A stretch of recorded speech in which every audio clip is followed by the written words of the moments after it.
Hi everyone. So today is my birthday.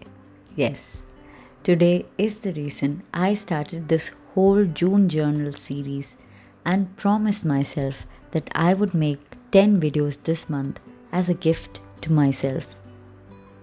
So today I wanted to share with all of you about the start to my sustainable journey.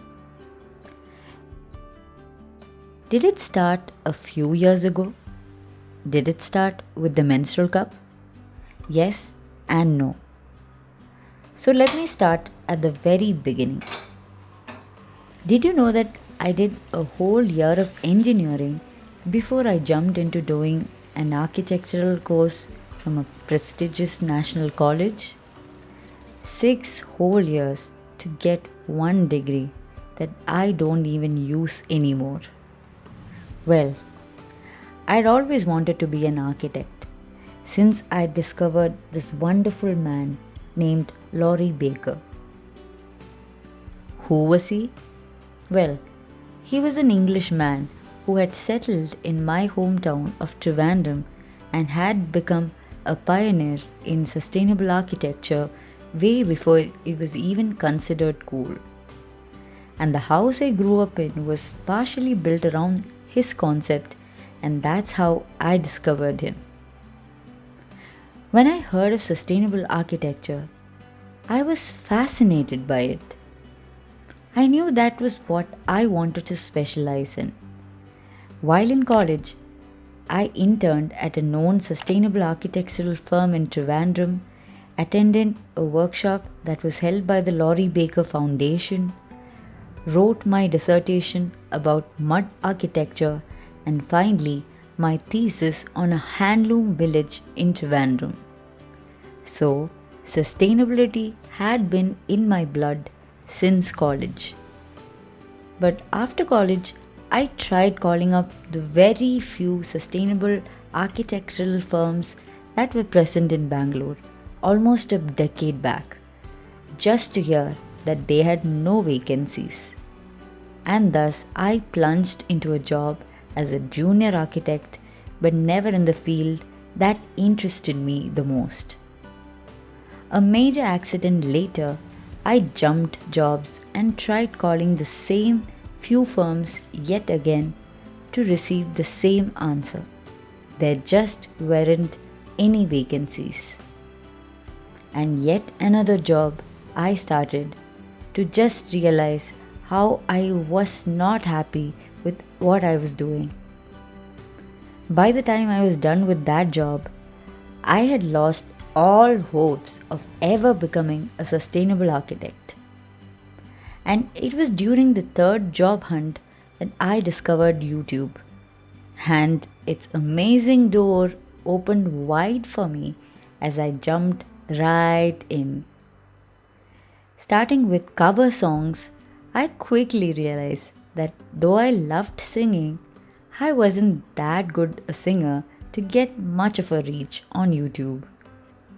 Then I jumped right into beauty and fashion, since that seemed to be something everyone I knew in the YouTube space was doing at that point. Know that this was back in 2016 to 17. Solid 5 years back. Though I worked really hard in creating a lot of videos, I realized that I just couldn't feel passionate about the subject I was talking about.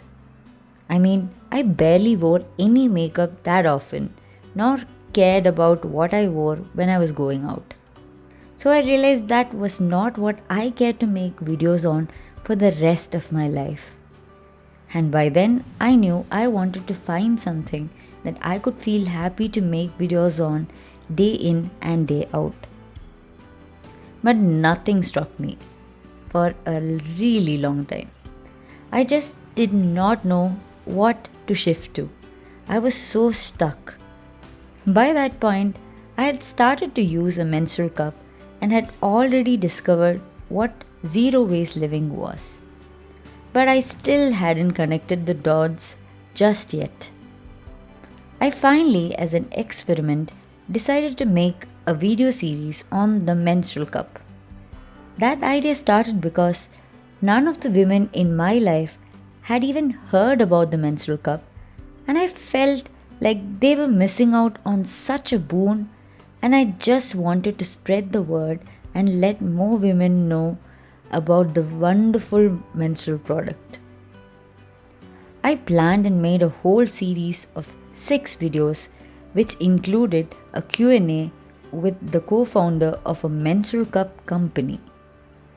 No, none of the videos went viral, but it honestly changed my perspective on what I thought I cared about. That was when I made the connection, the time when I finally discovered something I genuinely cared about, something I could lecture people on for hours at a stretch. And thus, I decided to take a chance. I finally announced about switching my channel to something completely different. But I had not announced what it was to be.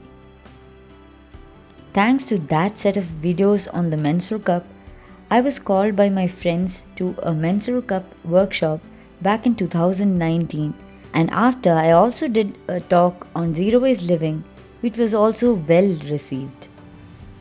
All of it gave me more confidence about what I had started on. But back in 2019, no Indian YouTuber had started talking exclusively on sustainability or zero waste lifestyle. It was still an unknown subject at the time, so I had no clue what I was getting into. It was a complete Hail Mary for me. And 113 videos later, here I am, still yapping on about sustainability.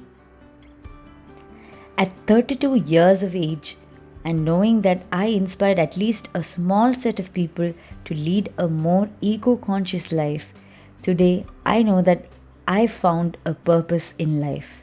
It seems like my entire life had always led me towards this juncture. Knowing that sustainability hadn't started in my life through a menstrual cup, but had started over a decade before through a man whose concept my house was built on. I may not have been able to become his protege in the field of architecture. Yes, I no longer even practice as an architect. But that doesn't mean I'm disappointed. In fact, I feel proud that I ended up in a field where I talked day in and day out about the subject I was always passionate about. I may not have made phenomenal buildings, but I know I have made some difference, and that is what matters to me.